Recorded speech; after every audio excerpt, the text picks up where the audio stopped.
15장 55절 말씀입니다. 사망아 너의 승리가 어디 있느냐, 사망아 내가 쏘는 것이 어디 있느냐. 아멘. 삶의 길을 묻는다 5번째 시간이고요. 어떤 주제들을 했는지 기억나세요? 처음에 퍼즐 인생, 우리들의 삶의 모양에 대해서 나눠봤고요. 그 다음에는 인생의 컬러, 우리들의 인생의 색채에 대해서 같이 나눴고, 그 다음에 여자의 일생, 이브의 멍에 대해서 나눴습니다. 절반의 피해자가 아니라는 것, 우리 예수 그리스도 안에 있는 그 여성성, 구속의 어머니됨에 대해서 우리가 나눴고요. 그리고 지난 시간에는 남자의 일생, 욕망과 헌신의 갈림길에 서 있는 우리 남자 형제들의 삶에 대해서 생각했습니다. 오늘은 죽음에 대해서. 여러분, 죽음에 대해서 얼마나 자주 생각하십니까? 아마 가끔 우울처럼, 슬픔처럼, 마치 권태처럼 죽음에 대해서 생각이 될지는 모르겠어요. 아니면 영화나 드라마나 어떤 이웃의 소식들을 통해서 죽음이라는 낯선 존재에 대해서 여러분이 생각해 보실지 모르겠습니다. 죽음이란 무엇인가? 일단 주제처럼 드는 생각이 모든 것의 끝, 그렇죠? 이렇게 삐 하다가 삐 가는 죽음, 모든 것의 끝인가? 이 말씀을 한번 우리 같이 오늘 이 사순절의 시간에 나누어 보려고 합니다. 죽음이란 무엇인가? 프랑스와 미트랑, 프랑스 대통령이었죠. 저 사람인데요. 정보부원 같이 생겼는데 참 좋은 훌륭한 분이었죠. 아주 고집세고 저분이 마지막에 암으로 세상을 떠났습니다. 대통령으로 집무하면서 암 투병을 했고 그리고 세상을 떠났습니다. 그가 한 얘기는 나는 부활을 믿지 않는다, 그렇게 선언했습니다. 많은 비종교인들에게는 굉장히 위로와 격려가 되는 이야기가 되었을지 모르겠습니다. 죽음은 모든 것의 끝입니까, 여러분? 많은 지성인들이 그렇다고 믿습니다. 여러분은 교회 안에 지금 예배드리러 나와 있는데 그래도 한번 물어볼까요? 죽음은 모든 것의 끝입니다. 나는 신앙생활 하지만 그 전까지만 할 겁니다. 죽음은 끝이라고 생각합니다 하는 분 한번 손 들어보세요. 한 명도 없어요? 오늘 다 골수배기 신앙인들만 모이셨나 봐요. 근데 종교인들 중에도 사실은 죽음이 모든 것의 끝이라고 믿는 사람들이 꽤 있습니다. 종교인이면서 돈에 욕심내는 사람들 있죠. 꼭 목회자나 승려나 신부나 법사나 이런 분들만 종교인은 아니에요, 여러분. 그렇죠? 그렇지 않은 분들도 교회 다니고 절에 다니고 점집에도 다니고 열심히 하면서도 여전히 자기 사는 시간 계산하고 거기에다가 돈으로 채워지지 않으면 불안한 사람들, 그 사람들은 뭐예요? 죽음이 모든 것의 끝이라고 사실상 생각하고 있는 거죠. 많은 사람들이 그렇게 생각하고 있습니다. 제가 질문을 던지고 싶은 것은, 그러면 나는 죽음 이후에도 살아남을 수 있는가? 죽음은 모든 것의 끝이 아니라고 그랬잖아요, 여러분이. 그렇죠? 그러면 살아남을 수 있는가? 한번 그래도 손 안 들 거라고 저는 확신하지만 그래도 한번 물어보겠습니다. 죽음 후에도 난 살아남을 수 있다는 분 한번 손 들어보세요. 그렇게 생각하시는 분. 하여튼 우리에게는 좋은 기회입니다. 한 분은 드셨어요, 적어도. 그러면 뭐가 살아남는 거예요, 여러분? 뭐가? 집사님, 뭐가 살아남는 거죠? 영혼이? 몸과 영혼이? 몸도 살아남아요? 일단 한번 죽었다가 영혼과 함께 살아남는다. 자, 그러면 오케이, 영혼은 천국에 살아남는다. 우리가 여러분 그렇게 생각하는 거죠? 천국에. 적어도 지금 우리가 이렇게 눈에 보이는 이 가시적인 1차원적인 세계가 아닌 하나님 나라. 근데 몸도 살아난다고 하는데 몸은 그러면 어디에 살아남아요? 이 세상에, 저 세상에? 그건 아직 생각 안 해보셨어요. 정직하게 말씀드리면 저도 여기에 대해서 여러분과 다를 게 없죠. 그리고 그렇게 많이 생각해보지 못한 주제입니다. 그러나 적어도 우리가 물어볼 수 있는 거죠. 우리는 무엇이 살아남는가? 육체가 살아남는가? 영혼이 살아남는가? 아니면 어디에 살아남는가? 육체는 지상에? 육체가 살아남는다고 생각한다면 지상에? 그러면 뭐예요? 거의 불사조 수준이죠? 여기에서. 영혼만 살아남는다. 그럼 영혼은 어디예요? 천국에? 이 얘기를 바꿔서 생각해 보겠습니다. 우리가 죽음을 어떤 관점에서 바라보느냐 하는 것은 중요한 것 같아요. 내가 죽는다, 내가 살아남는다. 그러면 어디에 무엇이 살아남느냐 그거 생각하지 말고 살아남는 나는 도대체 누구예요? 어떤 내가 살아남는 거예요? 얼굴? 나는 머리는 어차피 비었어. 그러니까 뭐 내 생각이나 뭐 이상, 가치관 이런 건 나는 관심 없어. 살아남지 않아도 돼. 그렇지만 난 내 일생 내 얼굴에 연민과 자신감을 가지고 살아왔어. 내가 얼굴 모양은 살아남아야 되겠어. 뭐 천국 가든 어디 가든 지옥 가든 상관없어. 나는 내 이 얼굴 특징 요거는 내가 살려야 돼. 그런 사람은 나는 누구인가? 내가 무엇이 살아남냐? 그러면 내 얼굴 여러분들 동그란 얼굴. 옛날에는 동그란 얼굴이 굉장히 그 칭찬이었어요. 요즘은 아주 칭찬이 아니죠. 옛날에는 그 얼굴이라는 노래 있었잖아요. 거기 보면 동그라미 그리려다 무심코 그린 얼굴. 동그라미 그리려다가 생각난 얼굴. 그 예쁜 얼굴이었어요. 옛날에는. 요즘은 욕이죠.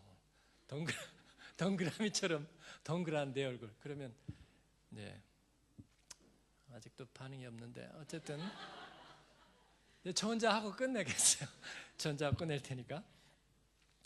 그러니까 나는 누구냐는 거예요. 그러니까 얼굴이 살아남는지 아니면 나의 이상, 비전, 윌리엄 밀버포스 같은 비전, 아니면 무슨 성웅 이순신 같은 비전, 아니면은 요즘에 어떤 세상의 원대한 포부를 갖고 있는 어떤 사람의 그런 비전들, 그런 비전이 살아남는 것인가? 우리 안에 있는 정신, 아니면 뭐가 살아남는 것인가? 나는 그러면 도대체 그 살아남아야 되는 나는 누구인가? 여러분은 누구예요? 그 아이덴티티의 입장에서 일반적으로 세 가지 관점이 있습니다. 이건 제 관점이 아니라 세상적으로 사람들이 정체성에 대해서 얘기할 때, 그리고 죽음에 대해서 말할 때 나는 누구인가? 누구가 죽는 것이고 살아남는다면 도대체 무엇이 살아남아야 되는가? 첫 번째는 바디 뷰는 육체적 관점이라는 것입니다. 그건 뭐냐면, 육체적 관점이란 뭐냐면 모든 게 육체예요. 보이는 이 육체, 이 자연계 안에서의 육체, 이게 나의 전부라는 거예요. 물론 물과 단백질, 이 뼈와 살 이것만은 아니죠. 심장과 뇌 이것만이 육체라는 이야기는 아닙니다. 그 안에 인식 기능, 인지 기능, 생각하고 판단하고 기억하고 저장하고 사랑하고 믿고 신뢰하고 배신하고 소망하고, 그런 우리 안에 있는 정신적인 기능까지 다 포함한 우리의 육체, 이것이 나라는 거예요. 그러면 죽는다는 것은 뭐가 죽는 거예요? 육체가 죽는 거죠? 육체가 죽는데, 그 육체가 죽는다는 것은 물론 단계별로 달라요. 심장이 멎는 것을 죽는다고 말할 수도 있고, 그 다음에 뇌의 기능이 정지되는 것을 죽는다고 말할 수 있어요. 그렇죠? 근데 이놈의 게 애매하다니까. 심장이 멎어서 죽었다, 너는 없어. 그럼 죽으면 나는 어떻게 된 거예요? 말 좀 해보세요. 죽으니까 내가 어떻게 됐냐고. 내가 육체잖아. 죽었죠. 없어진 거죠, 그러면. 그래가지고 묻었더니 어떤 사람은 살아났네? 심장이 완전히 멎어서 끝났어요. 근데 살아났어. 그럼 어떻게 해요? 내가 죽었다가 다시 내가 나타난 거예요. 그럼 그 나는 누구죠? 55년 동안 살다가 하던 사람 죽어서 없어져 버렸어. 그럼 나는 없어졌어. 근데 심장이 다시 뛰니까 또 살아났어요. 어떻게 된 거야? 아니, 다르게 얘기합시다. 의사가 죽었다 그랬어. 죽었어. 예? 뇌가 죽었어. 그래서 생물학적으로 이 사람은 육체적으로 죽었어. 근데 심장이 아직 살아있어서 심장 꺼냈어요. 심장 꺼내가지고 다른 사람한테 넣었어. 근데 사실은 지금 이 사람이 조금 있다 뇌가 살아나려고 그랬어. 내가 말하고도 헷갈리네. 지금 어떻게 된 거예요, 이거? 그리고 육체 중에서 어떤 사람들은 뭐 심장도 뛰지만 아까 얘기했죠. 얼굴이 중요하다고 그랬죠. 얼굴이 중요하긴 한데 좀 손볼 때가 있었어요. 그래가지고 꽤 손을 봤단 말이야. 근데 이제 예를 들어서 뭐 천국을 가거나 그럴 때도 육체가 나다 말이야. 나이가 가야 되는 거예요. 그래가지고 이제 거기다가 이렇게 천국에서 검색을 딱 하는 거죠. 이렇게 찡 지나가는데 이게 안 맞아도 너무 안 맞아. 눈꺼풀 안 맞고 막 그 이쪽 관절, 턱 관절도 안 맞고 막 코도 안 맞고 이 맞는 게 아무것도 없는 거야. 그래 막 회의가 열리는 거죠. 이게 어디까지 사람인지 어디까지. 막 보니까 중요한 기관들도 이식을 다 받았네. 그래가지고 막 몇 사람 아이디가 막 갑자기 같이 검색이 되는 거야 천국에서. 야, 이 사람을 지금 누구라고 봐야 되는지 이게 막 헷갈려요. 막 윤리위원회가 열리고 막 이 사람을 A로 봐야 되냐, A 다시로 봐야 되냐, 이게 뭐 복제양 둘리냐 막 아니냐 이렇게. 이 육체적 관점이라는 게 사실은 굉장히 헷갈리는 거예요. 그렇죠? 어디까지 가야 내가 유지가 되는 건지, 무엇이 죽어야 이 사람은 사라지는 건지 참 애매합니다. 그래도 여러분, 많은 과학자들, 그 다음에 소위 이런 피지컬한 세계를 믿는, 피지컬리즘을 믿고 있는 이 사람들은 한결같이 여기에다가 다른 것은 없다 이거예요. 영혼을 입증할 만한 어떤 근거와 자료도 없다는 거예요. 그래서 결국은 뭐라고 얘기하든지 이 육체 끝나면 끝나는 거예요. 그 대신에 그러면은 이 육체를 막 복제하기 시작하면 어떡하죠? 그러니까 그러지는 말자는 거죠. 그러지는 말자. 그냥 눈꺼풀하고 좀 몇 가지만 바꾸자. 근데 600만 분의 사랑의 가치 막 이렇게 확 바꾸지는 말자 이런 거예요. 이게 말이 되나요, 여러분? 네. 두 번째는 인격적인 관점이에요. 시간 벌써 다 갔어요. 퍼스널리티 뷰라는 거죠. 그건 아까 말씀드린 대로 육체적인 것은 우리가 나를 규정하기가 참 애매한 거예요. 그래서 내 안에서 어릴 때부터 이 퍼스널리티가 성장하면서 이 사람이 변하죠. 성장하죠. 철이 들고 가치관이 생기고 사랑하고, 그가 어떤 사명감을 가지고 노력하고 애쓰고, 그걸 우리는 인간의 존엄성이라고 말하죠. 그 인간 안에 내면의 존엄성과 성격. 그러나 이 인격적인 관점도 사람들이 생각하는 것은 고작 뭐냐면 우리들의 뇌 안에 들어있는 인격적 관점을 말하는 거예요. 그래서 이것은 마치 우리 안에 소프트웨어가 들어있는 거. 그러니까 하드웨어가 나를 규정하는 것이 아니라 소프트웨어가 규정한다는 거. 컴퓨터가 겉으로는 뭐예요? 맥북 모습을 하고 있어도 속에는 다른 게 들어가 있을 수 있다 그거예요. 그렇죠? 운영체계 다른 거 넣으면 다른 거잖아요. 마치 그런 거와 같다는 거예요. 그래서 내가 죽는다는 것은 내 안에 그 소프트웨어가 죽는 거예요. 나를 규정하고 있는 가치관, 신앙, 신념, 내가 사랑하는 것, 그러면 나는 살아남을 수 있는가? 예, 살아남을 수 있어요. 어떻게? 육체가 죽어도 그 사람의 소프트웨어 갖다가 다른 데다가 복사해서 집어넣으면 살아남을 수 있는 거죠. 예? 상화의 생각을 상화 친구에게 갖다가 집어넣어요. 그러니까 사람들이 얼굴은 다른데 말하는 거하고 행동하는 거 상화네? 무서워. 상화가 살아있어. 주님 품에 간 줄 알았더니 살아있어. 네, 상화가 모델로 등장했죠. 그렇습니다. 여러분, 그러나 그 사람의 만약에 환경의 영향을 받으면서 전쟁과 어떤 쇼크를 받고 어려움을 받으면서 이 사람의 퍼스널리티가 변해버렸어요. 갑자기 폭력적으로 바뀌었어. 예? 그가 갑자기 깊이 절망하고 우울증에 시달리면서 전혀 마치 딴 사람이 된 것과 같이 되어버렸어요. 그럼 그 사람은 어떻게 된 거예요? 그 사람의 나는 어떻게 된 거냐고.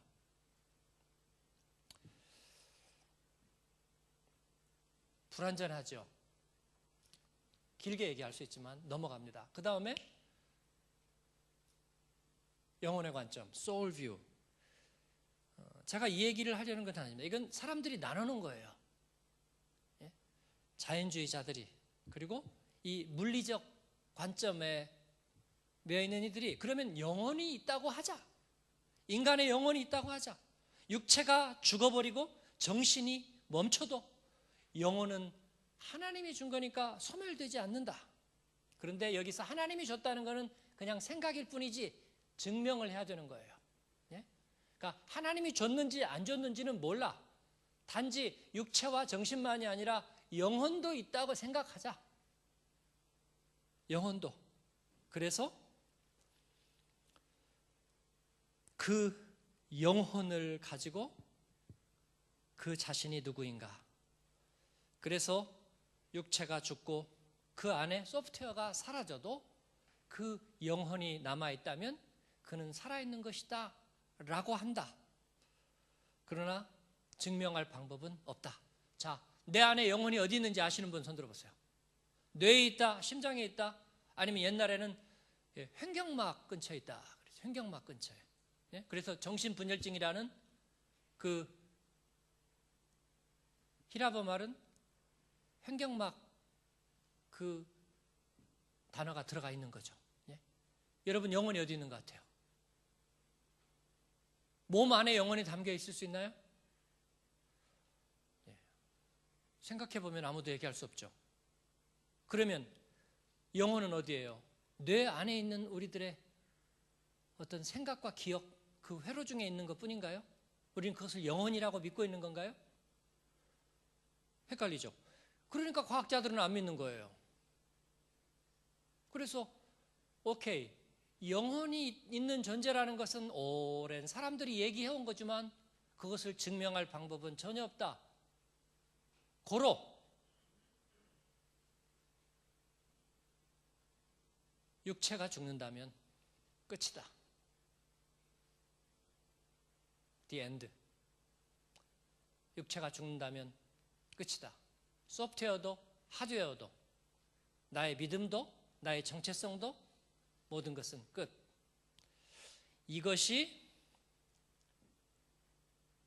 우리 성경적인 인생관 밖에서 하는 이야기입니다. 즉, 이 전체는 하나의 꽉 짜여진 체계로 되어 있어요. 그 대신에 이것은 거대한 전체가 하나의 고리처럼 이어져 있는 거예요. 보이는 물리적인 자연의 세계예요.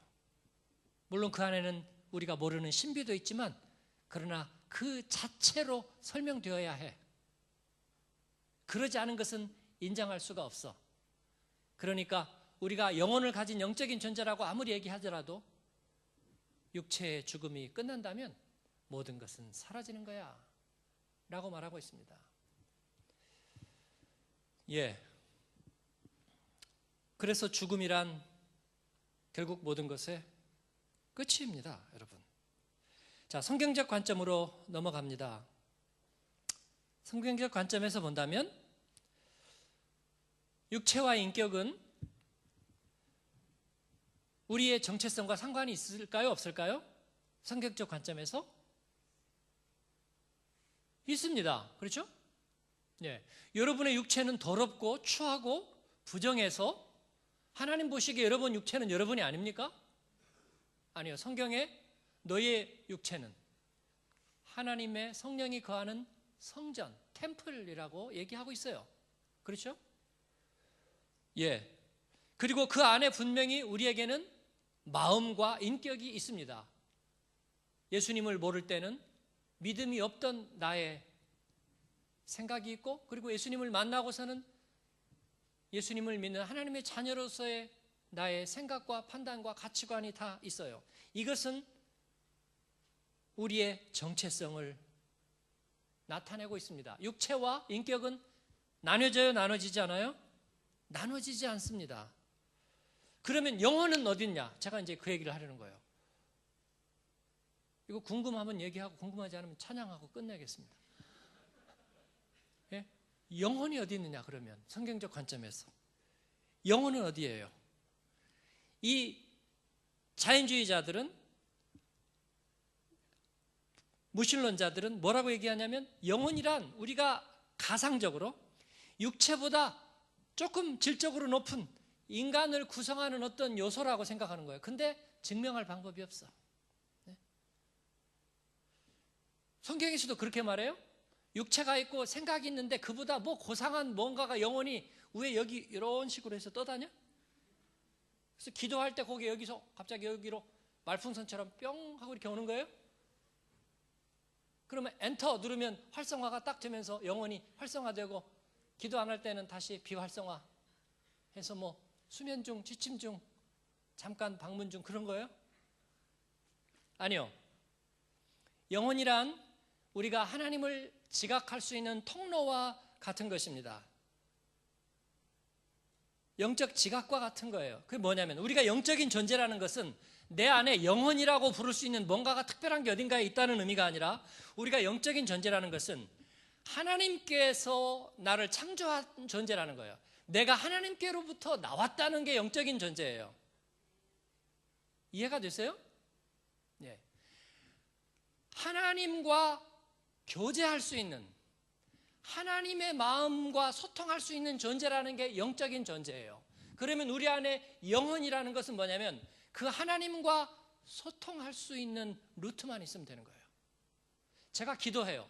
제가 말씀을 읽고 그 다음에 하나님을 묵상해요. 그때 우리는 하나님과 연결이 돼요. 왜냐하면 우리는 하나님께로부터 나왔으니까.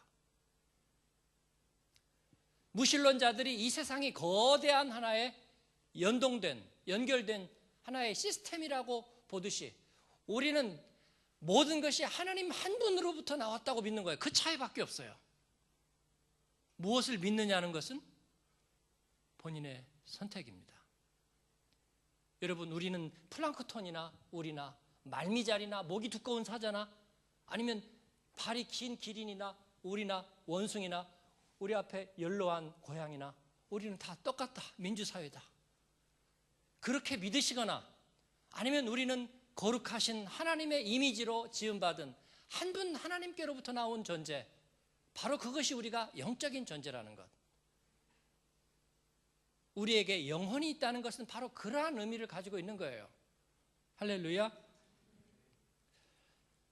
그래서 우리에게 영적인 정체성이란 뭐냐면 하나님께서 우리를 자녀로 여기시고 하나님을 아는 존재로 창조하셨다는 거예요.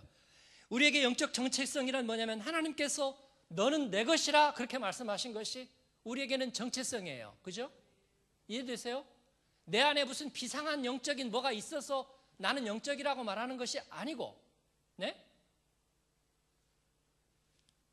하나님께서 나를 만드셨고 하나님의 나를 자녀로 여기셨다는 것. 그러면 나의 정체성은 어디 있을까요? 몸에도 있고 내 생각에도 있습니다. 그러나 이 모든 것은 하나님의 마음 안에 원판이 있어요. 하나님의 마음 안에 원판이. 그래서 걱정하지 마세요. 여러분이 쌍꺼풀을 고쳤든 코를 고쳤든 턱을 고쳤든 뭐 교회는 어디인지 제가 잘 몰라요. 어쨌든 고쳤다고 해도 여러분은 여러분일 거예요. 여러분이 하나님의 자녀인 한, 제가 고치는 걸 부추기는 게 아니고, 예? 그 다음에 여러분의 심장이 누구에게 갔든, 그러면 죽으니까 안 되지 말고 콩팥이 이리 가고, 예? 또 그 다음에 다른 것은 이 가는 일부가 이쪽으로 가더라도 하나님은 여러분을 알아보실 거예요. 그리고 여러분의 마음과 생각이 초등학교 때 다르고 대학교 때 다르고 직장생활 다르고 그 다음에 대학 때 달라요. 예수님을 알기 전까지 여러분은 완전히 그냥 루저였어요. 여러분은 완전히 이중인간이었어요. 지킬 박사와 하이드였어요. 그런데 주님을 만나고 여러분은 전혀 다른 사람이 되었어요. 그러면 여러분의 아이덴티티는 달라졌나요? 그렇습니다. 여러분은 마땅히 죽어야 할 죽음을 죽었습니다. 그럼에도 불구하고 여러분의 아이덴티티는 어디에 있다고요? 원판은 사진관에 있습니다. 주님의 마음 안에 있어요. 왜냐하면 주님은 우리를 만드셨으니까. 주님은 우리의 하나님이시니까. 주님은 우리의 주인이시니까. 주님은 우리의 만물의 주권자이시고 창조자이시니까. 할렐루야. 그러므로 우리의 정체성은 주님 앞에 있는 것입니다. 자, 그러면 우리에게 죽음이란 무엇입니까? 육체의 죽음은 우리에게도 죽음이에요. 우리에게도 육체의 죽음은 죽음입니다. 우리의 육체가 사라지면서 우리의 마음과 생각, 인식하는 기능, 그렇죠? 우리의 뇌와 메모리 안에 있는 모든 것도 사라질 것입니다. 그런 점에서 우리에게도 육체의 죽음은 똑같아요. 그러나 하나님 안에 있는 우리의 신분, 우리의 정체성, 그것은 사라집니까? 사라지지 않습니다. 예? 심장 멎었다고 그냥 나 딱 지워버리지 않는다니까요. 하고 심장이 다시 뛰어. 그러니까 이 사람 이름을 뭘로 하지? 죽어서 없어졌잖아. 내가 없어졌는데 이름을 뭘로 할까? 아니면 이 사람 소프트웨어가 이쪽으로 갔는데 어떻게 하지? 그런 일이 없단 말이에요. 하나님 안에 있으니까. 하나님은 심지어 우리에게 뭐라고 성경에서 말씀하시냐면 창세전에, 세상의 기초가 놓이기도 전에, 우리가 태어나기 전에, 우리가 엠브리오가 되기도 전에 나는 너를 알았다고 말씀하셔요. 하나님의 마음 안에 우리의 자리는 이미 있다는 거예요. 이게 거룩한 하나님의 예정입니다. 하나님이 우리를 알고 인도하셨다는 거예요, 여러분. 그리고 우리가 되어야 할 그 모습을 주님은 마음 안에 가지고 계셔요. 그래서 주님 앞에 설 때에 우리가 주님의 기뻐하시는 그 모습으로 그렇게 변화되리라고 우리는 소망하는 거예요. 할렐루야. 그러면 죽음이란 무엇인가? 성경은 그렇게 말합니다. 잠에서 깨어나는 것, 건너가는 것이라고 말합니다. 육체의 죽음이 여러분 두렵지 않습니까? 두렵죠? 저도 두려워요. 근데 그냥 이제는 무섭다기보다는, 왜냐하면 저도 삶이 여러 번 변했거든요.